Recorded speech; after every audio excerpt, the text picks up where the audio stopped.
दोस्तों, मैं हूं आपका होस्ट सूरज कुमार और आप देख रहे हैं NIOS IQ Hindi YouTube channel. दोस्तों, NIOS IQ Hindi YouTube channel पर यह मेरा पहला वीडियो है। इससे पहले भी मैं यूट्यूब पर पहले से मौजूद हूं।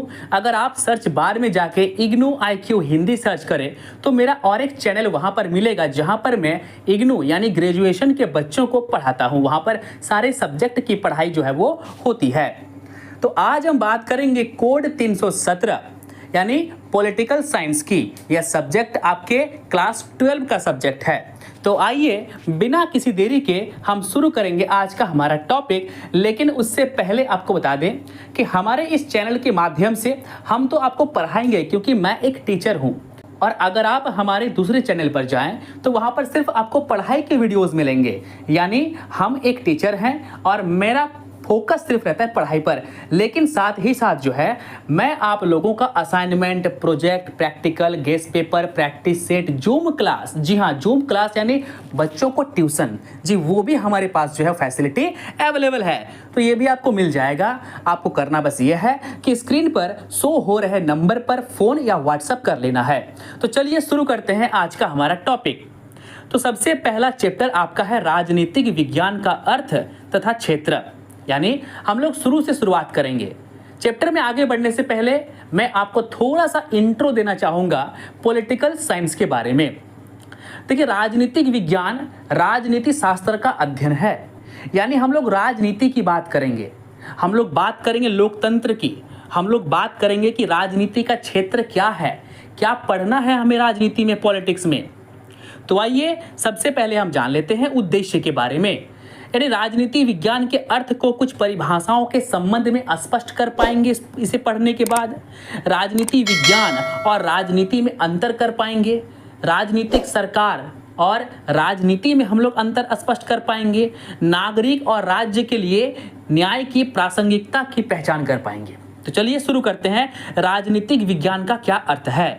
राजनीतिक विज्ञान समाज विज्ञान का वो शाखा है जो राज्य की स्थापना, यानी एक राज्य की स्थापना जब होती, जब एक स्टेट बनता है, जब एक राज्य या देश बनता है, तथा सरकार के सिद्धांतों का अध्ययन करता है।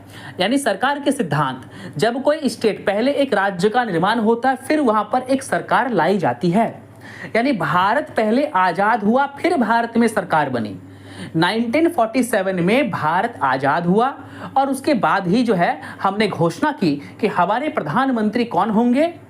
स्वर्गीय जवाहरलाल नेहरू जी होंगे, यानी पंडित नेहरू होंगे। यानी पहले राज्य की स्थापना होगी, उसके बाद जो है वो सरकार आएगा। अब ये जो सरकारें होती है ना, उनका अपना एक सिद्धांत होता है काम करने का।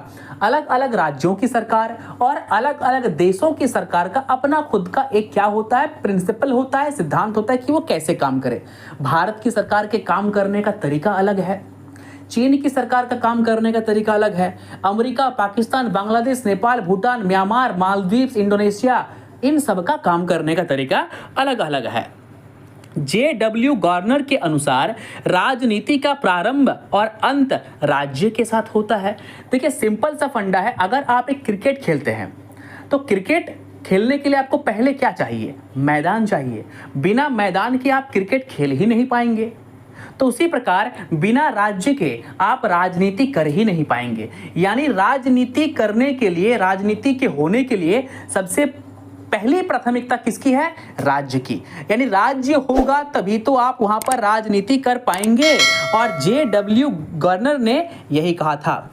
उसी तरह से RG गैटल ने कहा है कि राजनीति राज्य के भूत यानी पहले, वर्तमान यानी अभी जो चल रहा है, और भविष्य का अध्ययन है। यानी जब हम राजनीति का अध्ययन करते हैं, राजनीति को पढ़ते हैं, तो हम किसी भी राज्य के भूतकाल को पढ़ते हैं, पास्ट को पढ़ते हैं, प्रेजेंट को पढ़ते हैं और फ्यूचर को पढ़ते हैं कि आने वाले टाइम पे क्या होगा। हेरोल्ड जे लॉस्की ने कहा है कि राजनीति के अध्ययन का संबंध मनुष्य के जीवन एवं एक संगठित राज्य से संबंधित है। यानी राजनीति विज्ञान में हम मनुष्यों के जीवन का अध्ययन करते हैं।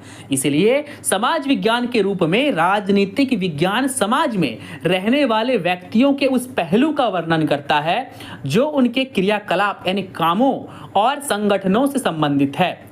और जो राज्य द्वारा बनाए गए नियम और कानून के अंतर्गत शक्ति प्राप्त करना चाहता है और मतभेदों को सुलझाना चाहता है। यानी जब एक राज्य का निर्माण होता है तो राज्य में सरकार का गठन होता है, और जब सरकार का गठन होता है तो वह सरकार जो है अपने राज्य की जनता के लिए नए नए नियम और कानून बनाती है। और जो हम जनता है, हम चाहते हैं कि राज्य सरकार हमें कुछ अधिकार दे, कुछ कर्तव्य दे। आई बात समझ में? और आपको पता होगा कि हमारे संविधान ने हमें बहुत सारे अधिकार दिए हैं, मूल अधिकार दिए हैं, और इस राजनीति विज्ञान के सब्जेक्ट में, विषय में हम उन मूल अधिकारों पर भी चर्चा करेंगे। हमारा दूसरा टॉपिक है राजनीतिक विज्ञान का बदलता अर्थ एवं क्षेत्र। तो आइए इस पर थोड़ा सा बात कर लेते हैं। राजनीति शब्द ग्रीक भाषा के पॉलिटिक्स जो है ना, पॉलिटिकल साइंस, तो पॉलिस शब्द से आया है, जिसका अर्थ होता है नगर या राज्य, शहर या राज्य। देखिए पहले के टाइम पे ना देश को राज्य कहा जाता था। आपने कभी सुना है कि इस राजा का शासन इस देश में था? नहीं, राजा का शासन राज्य में था। पहले हम लोग बोलते हैं राजा का राज्य, तो राजा का, क्योंकि पहले राजाओं का शासन था तो इसलिए राज्य कहा गया था पहले। यही कारण है कि अनेक विशेषज्ञों ने राजनीति विज्ञान को राज्य या सरकार के संदर्भ में परिभाषित किया। यद्यपि यह परिभाषा राजनीति के लिए पूर्ण नहीं है। यानी अगर हम कहेंगे कि राजनीति का मतलब होता है नगर और राज्य, तो यह इनकम्प्लीट हो जाएगा, क्योंकि राजनीति का संबंध शक्ति से भी है, वो शक्ति जो राज्य की सरकार या राज्य हमें देती है। लॉसवेल और कॉपलॉन ने राजनीति विज्ञान को परिभाषित करते हुए कहा, यह सत्ता को आकार देने तथा उसमें भागीदारी का अध्ययन है। कहने का तात्पर्य कि सत्ता को आकार, आपने देखा कि जब मोदी जी ने प्रधानमंत्री पद की शपथ ली, तब मोदी जी ने अपना एक मंत्रिमंडल बनाया, यानी अपनी शक्ति का विस्तार किया। रेल मंत्री किसी और को, रक्षा मंत्री किसी और को, वित्त मंत्री किसी और को, शिक्षा मंत्री किसी और को। तो शक्ति का क्या हुआ? विस्तार हुआ, शक्ति बढ़ा। साथ ही साथ और क्या हुआ? साथ ही साथ ये हुआ कि भागीदारी, यानी अगर आप चाहें तो आप भी उस राजनीति में शामिल होकर उस राजनीति का एक हिस्सा बन सकते हैं, चुनाव लड़ सकते हैं। एक शब्द में कहा जा सकता है कि राजनीति राज्य तथा सत्ता दोनों का अध्ययन करता है।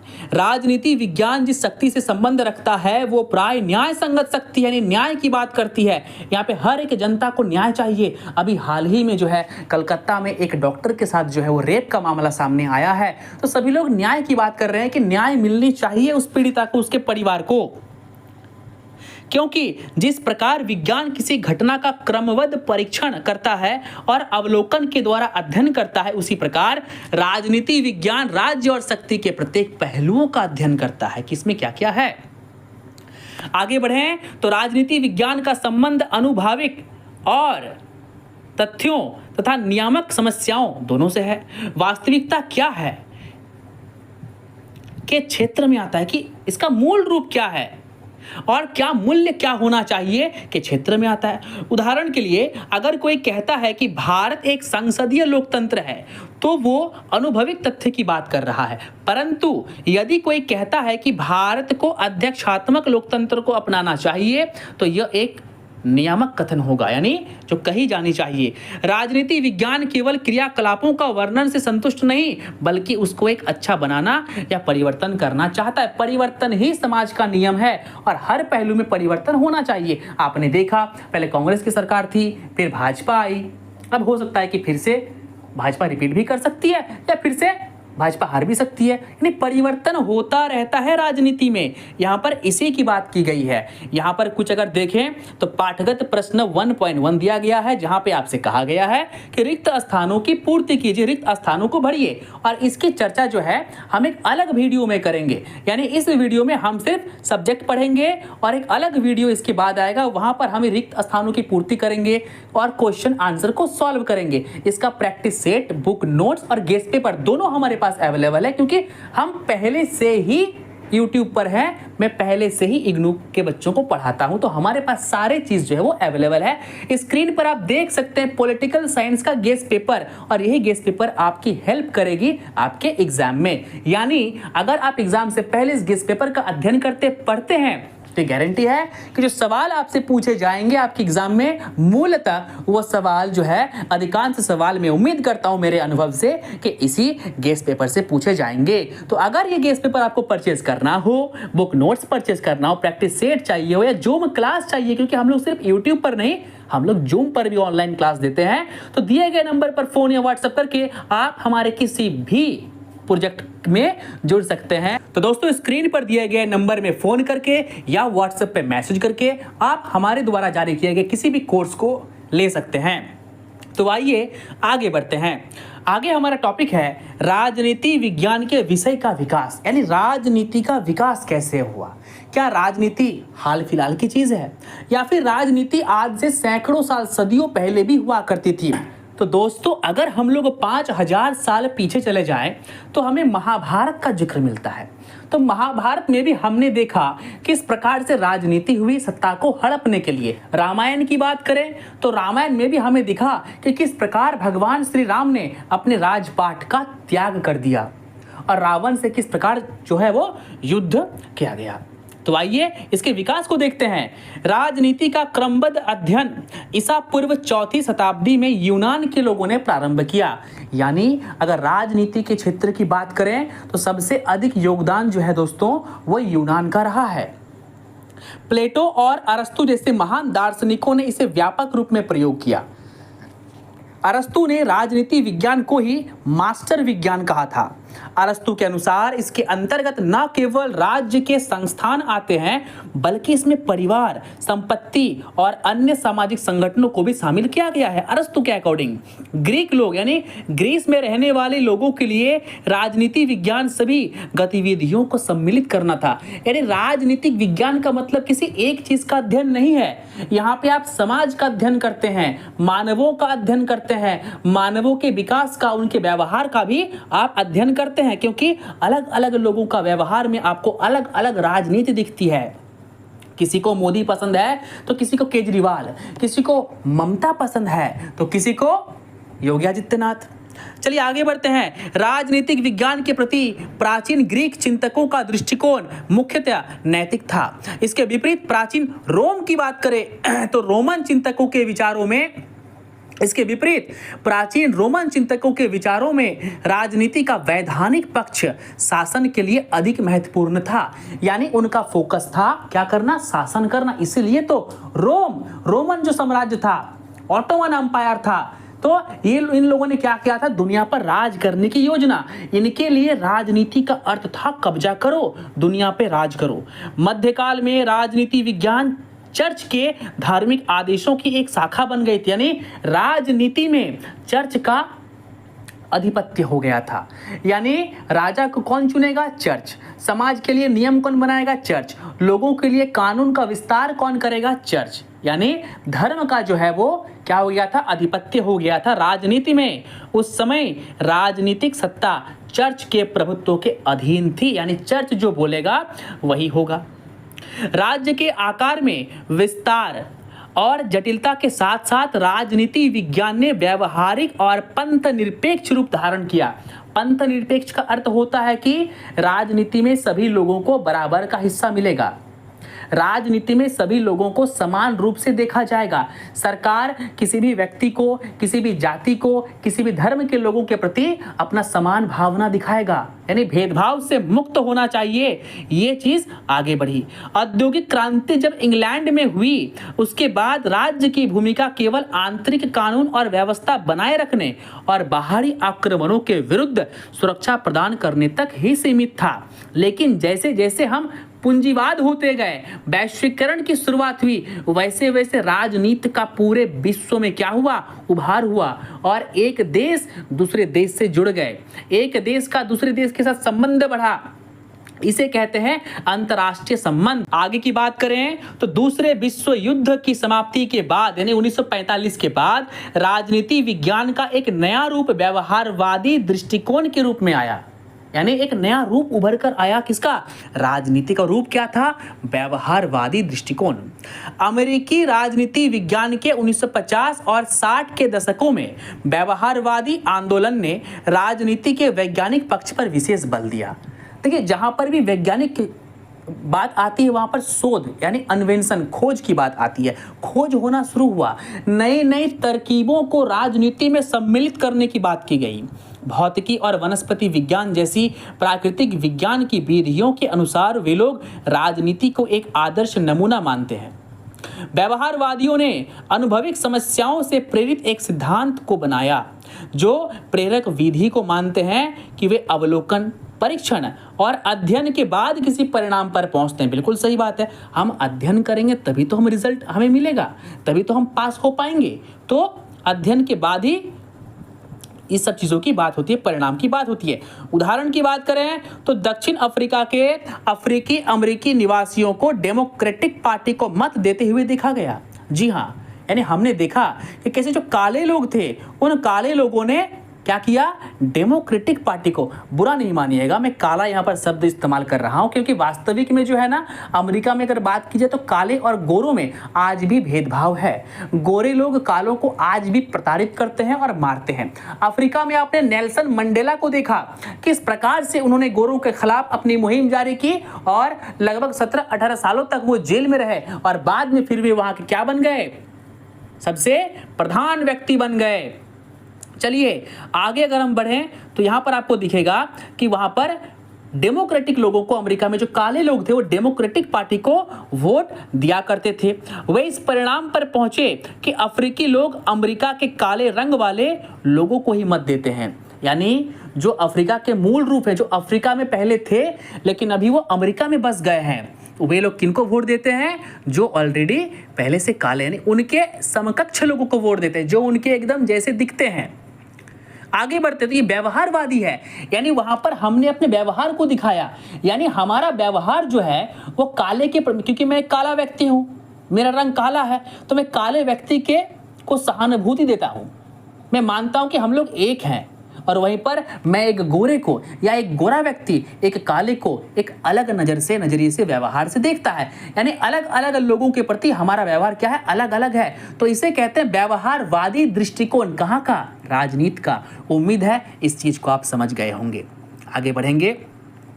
व्यवहारवादी दृष्टिकोण ने राजनीतिक संस्थाओं, अभी राजनीतिक संस्थाएं क्या होती है, ये सरकार की संस्थाएं होती है, यानी सरकार का अंग, एवं ढांचों की गतिविधियों की तरफ से अपना ध्यान हटाकर उनके कार्यों की ओर केंद्रित किया कि काम किसका अधिक अच्छा है। अभी ये उस टाइम की बात मैं कर रहा हूं जब लोग चेहरा देखकर, शकल देखकर, धर्म देखकर वोट देते थे, लेकिन आज ऐसा नहीं है। आज हम लोग सरकार का कार्य देखते हैं कि किस सरकार कैसे काम कर रही है, जो अच्छा काम कर रही है हम वोट उसी को देते हैं। यह दृष्टिकोण राजनीतिक गतिविधियों और राजनीतिक संस्थाओं को नियंत्रित करने वाले महिला और पुरुष कर्मियों की गतिविधियों, उनकी कार्यशैली एवं व्यवहार का अध्ययन करने पर बल देता है। इसमें विचारों के अध्ययन के सापेक्ष तथ्य, साक्ष्यों और व्यवहार के अध्ययन को बल दिया गया है। अगर हम नीचे आगे बढ़ें तो वही बात जो है यहाँ पर कहा गया है। चलिए, तो ये जो है आप समझ गए होंगे कि राजनीति का जो विज्ञान का विषय का विकास है वो किस प्रकार से हुआ। इसमें हमने व्यवहारवादी दृष्टिकोण को भी देखा। राजनीति संरचनाओं, संस्थाओं, प्रक्रियाओं और गतिविधियों का अध्ययन करते हुए बल प्रयोग की संभावनाओं को मान्यता देता है। यानी राजनीति में उठापटकें भी चलती है, बल प्रयोग भी होता है। हमने अभी हाल फिलहाल में बांग्लादेश में ये देखा कि किस प्रकार वहाँ पे सिटिंग प्रधानमंत्री को देश से बाहर खदेड़ दिया गया। हमने म्यांमार में राजनीतिक उठापटक देखी। हमने म्यांमार में ये देखा कि किस प्रकार से वहाँ की सेना ने वहाँ के जो राष्ट्रपति थे उन्हें हटा दिया। हमने पाकिस्तान में इमरान खान को जेल जाते हुए देखा। हमने पाकिस्तान में बेनजीर भुट्टो को फांसी पे चढ़ते देखा। इस तरह की चीजें हुई है। हमने इराक के सद्दाम हुसैन को भी फांसी पे लटकते देखा। 19वीं शताब्दी के जर्मन दार्शनिक कार्ल मार्क्स मार्क्सवादी के जनक थे, साम्यवाद के जनक थे, के लेखों से ली गई मार्क्सवादी विचारधारा का मानना है कि राजनीति उन दो वर्गों के बीच कभी भी समाप्त न होने वाले संघर्ष का अध्ययन है, जिसमें एक वर्ग संपन्न है, जिनके पास बहुत शानो शौकत है, पैसा है, सब कुछ है, जमीन है, और दूसरा वो है जिनके पास कोई संपत्ति नहीं है, जो गरीब हैं, किसान है, मजदूर है। और इन अमीर और गरीबों के दोनों के बीच में हमेशा संघर्ष होता रहता है, यानी जमीन का मालिक और मजदूर किसान के बीच में संघर्ष हमेशा होता है। क्यों? क्योंकि जमीन का मालिक मजदूर को और किसान को प्रताड़ित करता है। पहले के टाइम पे गुलाम मजदूर थे, गुलाम कृषक थे, खेती करने वाले, यानी उनको वेतन नहीं मिलता था, उनको बस क्या मिलता था? थोड़ा सा हिस्सा काम का और खाना पीना। तो ये संघर्ष हमने देखा। आगे बढ़ते हैं। विपन्न वर्ग का उद्धार केवल आंदोलन द्वारा ही हो सकता है। विपन्न यानी जो गरीब तबके के लोग हैं, जिनके साथ सरकार ने गलत किया है, जिनके साथ राजाओं ने, जमींदारों ने गलत किया है, अगर उनको न्याय चाहिए तो न्याय उनको घर में बैठकर नहीं मिलेगा। न्याय के लिए उन्हें आंदोलन करना होगा, घर से बाहर निकलना होगा। परंतु मार्क्सवादी विचारधारा के विपरीत एक दृष्टिकोण भी है, जिसे उदारवादी दृष्टिकोण कहते हैं। उदारवाद, जिसके अनुसार राजनीतिक समन्वय तथा समायोजन के माध्यम से न्याय और व्यवस्था पर आधारित शासन स्थापित करने का प्रयास है। यानी ये जस्ट मार्क्सवादी का ऑपोजिट है। मार्क्सवादी ये सोचते हैं कि कभी भी अमीर और गरीब, ठीक है, एक नहीं हो सकते, हमेशा लड़ते रहेंगे। लेकिन उदारवाद का ये मानना है कि नहीं, अगर हम लोग अमीर और गरीब साथ बैठे तो साथ बैठकर हम लोग एक निष्कर्ष निकाल सकते हैं, एक समाधान निकाल सकते हैं इस समस्या का। परंतु संजोग से राजनीति की मार्क्सवादी विचारधारा राजनीति की उदारवादी विचारधारा की प्रतिक्रिया के रूप में विकसित हुई। यानी उदारवाद के विपरीत ही मार्क्सवाद आया, यानी उदारवाद पहले आया। आगे बढ़ा जाए, आगे बढ़ेंगे और आगे हम लोग जो है वो पढ़ेंगे राजनीति विज्ञान और राजनीति में क्या अंतर है। ये बहुत ही इंपॉर्टेंट है आपके एग्जाम पॉइंट ऑफ व्यू से। राजनीति विज्ञान और राजनीति प्राय एक दूसरे के स्थान पर प्रयोग होते दिखे हैं, लेकिन इन दोनों के बीच में अंतर है। हमें लगता है कि दोनों बिल्कुल सेम है, एक जैसा है, लेकिन एक जैसा नहीं है। कुछ विद्वानों ने राजनीति को विज्ञान तथा सरकार की कला कहा, जबकि यह राजनीति विज्ञान की व्याख्या का केवल एक हिस्सा है। आजकल राजनीति शब्द का प्रयोग एक अथवा अनेक रूपों में जनता की समस्याओं को हल करने वाले तंत्र के रूप में करते हैं, बिल्कुल करते हैं, किसी भी समय में। और आज भी शक्ति पाने और उसे बनाए रखने की तकनीक को राजनीति कहा जाता है, यानी जहां पे हम तकनीक को बनाते हैं। अनेकों राजनीतिक वैज्ञानिकों के अनुसार राजनीति विज्ञान के अध्ययन के अंतर्गत राज्य के सिद्धांत, मैंने पहले ही कहा सरकार का अपना सिद्धांत होता है। संप्रभुता का अर्थ होता है कि वैसा देश जो अपने देश का निर्णय खुद ले, उसे क्या करना है इसका निर्णय वह खुद ले।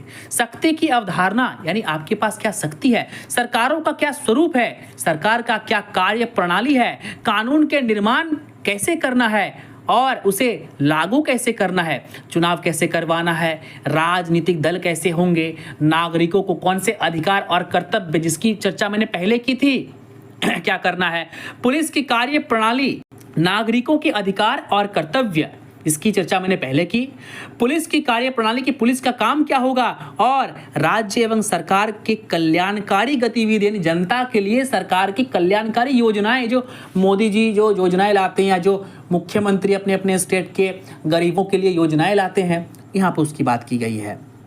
राजनीति का एक दूसरा पहलू भी है जिसे समझने की जरूरत है। कई बार राजनीति का अर्थ प्रायोगिक राजनीति से लगाते हैं। राजनीति का प्रयोग राजनीति के अध्ययन से बिल्कुल अलग है। इसके अलावा राजनीति के अंतर्गत अंतर्राष्ट्रीय राजनीति, जिसमें युद्ध एवं शांति, मैंने अंतर्राष्ट्रीय राजनीति की बात भी पहले ही आप लोगों को कह दी, अंतर्राष्ट्रीय व्यापार भी के बारे में कहा, आर्थिक व्यवस्था तथा मानव अधिकारों की रक्षा, सभी चीज राजनीति में ही आते हैं। यानी राजनीति एक विषय का अध्ययन नहीं है। जहां राजनीति विज्ञान की एक विषय के रूप में जानकारी से अध्ययन से प्राप्त होती है, वहीं व्यवहारवादी राजनीति का कौशल राजनीति करके चालाकी या धूर्तता से अथवा जातिवाद, धार्मिक निष्ठाओं और धार्मिक भावनाओं के शोषण करने से होता है। यहाँ पर इसे हम क्या कहते हैं, भ्रष्ट राजनीति। चलिए आगे बढ़ा जाए। परंतु हम जानते हैं कि शायद ही ऐसे मानव समूह अथवा समाज हो जो राजनीति से बचे हुए हो, और शायद ही ऐसे व्यक्ति हो जो राजनीति के खेल के उलझनों के प्रभाव को न जानते हो।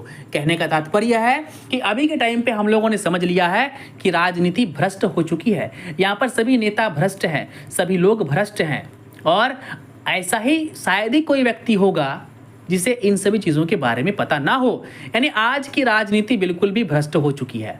व्यवहारवादी राजनीति, जिसका उल्लेख हमने पहले व्यवहारवादी दृष्टिकोण में किया है कि कई सकारात्मक पक्ष भी हैं। यानी राजनीति का ऐसा नहीं कि खराब पक्ष है, अच्छा पक्ष भी है। क्या है?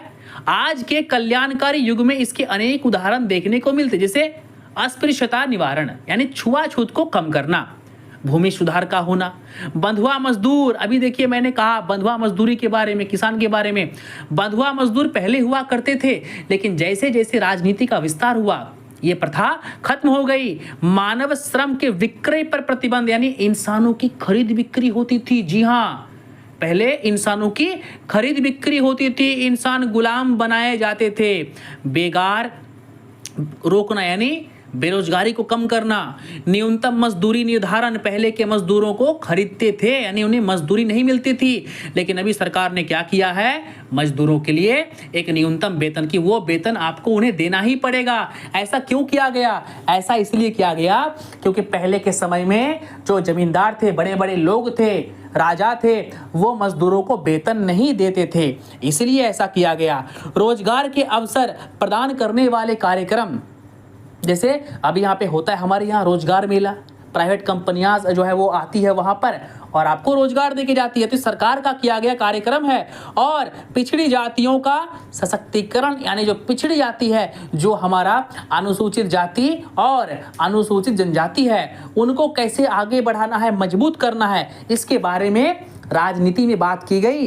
तो ये राजनीति के सकारात्मक पक्ष है। राजनीति समाज और संस्थाओं में होने वाली वास्तविक घटनाओं की प्रक्रिया से संबंधित है, जिसे राजनीति विज्ञान एक क्रमबद्ध तरीके से समझने का प्रयास करता है। अब नीचे अगर हम लोग गौर करें तो यहाँ पर पाठगत प्रश्न 1.2 दिया गया है। यहाँ पर भी आपको 4 रिक्त स्थान जो है मिल जाएंगे। इसकी चर्चा और हम लोग अगले वीडियो में करेंगे। तो चलिए अब हम आगे बढ़ते हैं, और आगे है राजनीति विज्ञान का क्षेत्र। राजनीति विज्ञान का क्षेत्र से जितना भी आपका बचा हुआ है उसे हम वीडियो के पार्ट 2 में पढ़ेंगे। वीडियो के पार्ट 2 में इस चैप्टर का हम लोग एंड करेंगे, इस चैप्टर को हम लोग पढ़ लेंगे। तो वीडियो अगर आपको अच्छी लगी हो तो वीडियो को लाइक कर दीजिए, शेयर कर दीजिए, कमेंट भी करना बिल्कुल ना भूले। हमारे डिस्क्रिप्शन में हमारे टेलीग्राम चैनल का लिंक भी दिया हुआ है, वहाँ पर जाकर आप जुड़ सकते हैं, जहाँ पर आपको NIOS के बारे में अधिक से अधिक जानकारियाँ और नोटिफिकेशन मिल जाएगी। और आपको अगर किसी भी प्रकार का असाइनमेंट चाहिए, प्रैक्टिकल चाहिए, प्रोजेक्ट चाहिए, बुक नोट्स या जूम क्लास चाहिए, खासकर जूम क्लास बहुत इंपॉर्टेंट है, तो आप हमारे दिए गए किसी भी नंबर पर हमें फ़ोन कर सकते हैं या व्हाट्सएप पे फ़ोन करके किसी भी कोर्स को परचेज कर सकते हैं और जानकारी ले सकते हैं। तो वीडियो अच्छी लगी हो तो वीडियो को लाइक कर दीजिए। तो दोस्तों मिलते हैं हम लोग अगले एपिसोड में, तब तक के लिए नमस्कार, जय हिंद।